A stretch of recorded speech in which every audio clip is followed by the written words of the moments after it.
ছোটবেলা থেকে দেখে আসছি, শুনে আসছি, খেয়ে আসছি লাউ চিংড়ি। আর আজকে আমি রান্না করলাম চাল কুমড়া দিয়ে চিংড়ি মাছের ঝোল। তো গাইজ, এখানে আমি চিংড়ি মাছগুলো ভেজে নিচ্ছি লবণ হলুদ দিয়ে।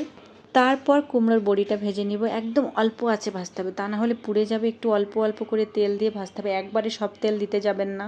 তো যাই হোক, এখানে চাল কুমড়াগুলোও দিয়ে দিলাম, ভালো করে কেটে ধুয়ে রেখেছিলাম। আলু দিয়েছি, যেহেতু আমার সব তরকারিতে আলু লাগে, কারণ আমার ছেলেরা অনেক আলু পছন্দ করে। তো ভালো করে কষিয়ে নিচ্ছি। আর এখানে কাঁচামরিচ চিড়ে চিড়ে সুন্দর করে দিয়ে দিলাম।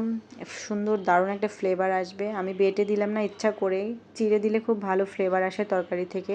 শুকনো মরিচের গুঁড়াও দিয়েছি, যেহেতু কুমড়ার বড়ি দিয়েছি, তাহলে কালারটা সুন্দর আসবে তার জন্য। পরিমাণ মতো পানিও দিয়ে দিলাম, যেহেতু চাল কুমড়াটা সিদ্ধ হতে বেশি সময় লাগবে না এবং পানিও বেশি লাগবে না। এটা দিয়ে বরং আরও পানি বেশি বের হবে।